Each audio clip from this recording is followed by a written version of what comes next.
It is almost 1 o'clock in the morning on a Friday, Saturday. And anyway, I'm trying to kill time because my son plays football and they're not here from their trip to Greenbrier County yet. So, whenever I'm traveling, like in the early morning, late night, I have flashbacks. You know, some people flash back to Nam. I flash back to my years at McDonald's. This college and you know, my teenage years. I spent 4 years in the hole. And anyway, so as I was driving here to Riverside, I started thinking about those days. You know, back in the days when they still had salads. They don't have salads anymore. But they weren't regular salads. They were salads that you shook, like one of them shake weights. I don't know who came up with that idea. Like, I'm going to shake this salad. And then, those were the days where the food came in styrofoam. I don't know.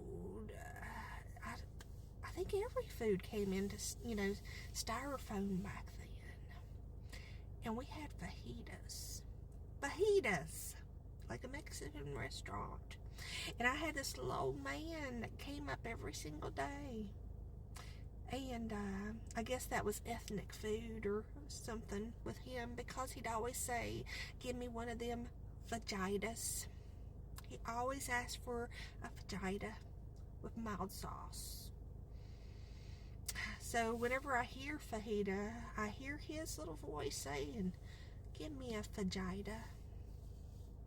And back then, they told us that Beanie Babies were going to make us rich. Late at night, because I was typically either a closer or an opener, depending on the day of the week. And back then, I actually had energy. You know, I could go to school, I could go party, and then I could go to work, and then I could go to school again and not have sleep at all. And I remember them saying, oh, you know, the people who have Beanie Babies from McDonald's are going to be millionaires in a few years. So I tell you what, they would be hauling them trucks, coming around, smuggling Beanie Babies.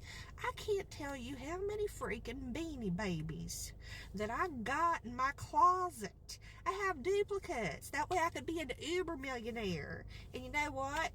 I'm living in Fayette County, West Virginia. They lied to us, them dirty little liars. And it was a volatile time, too. I could tell you some horrible stories. I cannot tell you how many times in a month I think about the poor boy that I fed a lunar moth to. Because back then, it got freaking hot. It got freaking hot, and they didn't have regulations, and I was a drive-through girl. So, most of the time, I left that drive-through window open so we could actually get some fresh oxygen in the building. And, unfortunately, there was a lot of critters that would fly in. A lot of critters. There's certain times of the day I don't eat at McDonald's still. Not saying that they got the critters still, but I saw them firsthand back in the day. And anyway, there was this little boy and his dad, and they always came in, and sometimes, you know, it got pretty slow at night. So I'd be working the cash register and the drive-thru. And he always got a double cheeseburger and fries. And I was getting them fries, and I noticed there was some crunchy, and I was like, well, I'll just give me some crunchy fries. I did not, in a million years, think that there was a suicidal lunar moth in them fries. Okay, so I give that poor boy his fries, and then we had to break down that fry machine every night. You know, it was getting close to closing time, so I started breaking it down. You know, we put the extra fries back then. You know, go ahead, put them in containers. That way, if we have anybody coming through the drive-thru, they can get them. And that's when I saw the wings. I mean, they were just plastered to the heat and, like, solidified. Like, just that lunar moth, he was like that. I mean, it was horrible. By the time I realized that it was kind of like one of the slow motion things where you turn around and you're like, no, but it's too late because, you know, that little boy is enjoying his fries. So I think about that often. One other thing that I think about was the Coca-Cola incident. And we had this one manager, Virginia, and there was this woman. Sometimes, always be nice. It doesn't hurt to be nice, okay? I know that, you know, some of y'all have had a bad day. Me working in customer service when I'm young, I still to this day, if I go through a drive-thru, I always tell those people, have a nice day and thank you before they even do. You know, I learned that skill. Be kind. But some of them people, they would just go off. Okay, so there was this one woman, and anyway, they supersized her drink or vice versa. I don't know the details there. And anyway, she starts going off on the girl. Off on her. I was working the cash register, and a girl I went to school with, she was working the drive-thru that day. I was kind of a newbie at that point. And anyway, so, you know, I'm kind of like, you know, walking over, seeing what's going on, because this woman is going off. She's like, every single time I go to McDonald's, y'all screw up my order and all kinds of stuff. It's like, why do you keep going then? But anyway, so they go ahead. No. She wanted a supersize. She got a regular. So they went ahead and they gave her the supersize and everything too. And anyway, so she is still going off on this girl. They even issued her a refund. So she's getting all the food plus the supersize for free. Okay?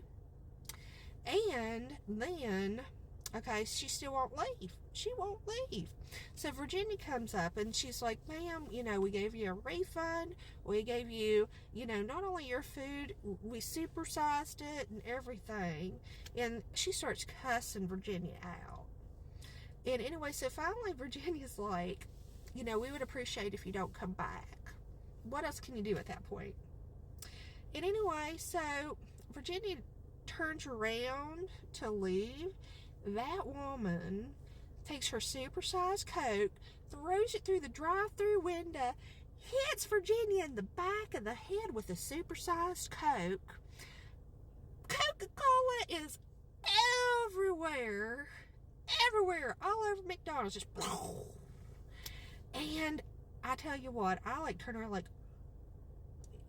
and Virginia leaps over the counter and takes off on Route 60, running down Route 60 after this woman. You should have saw that woman's eyeballs, and they got big as saucers, and she just like, you know, started speeding.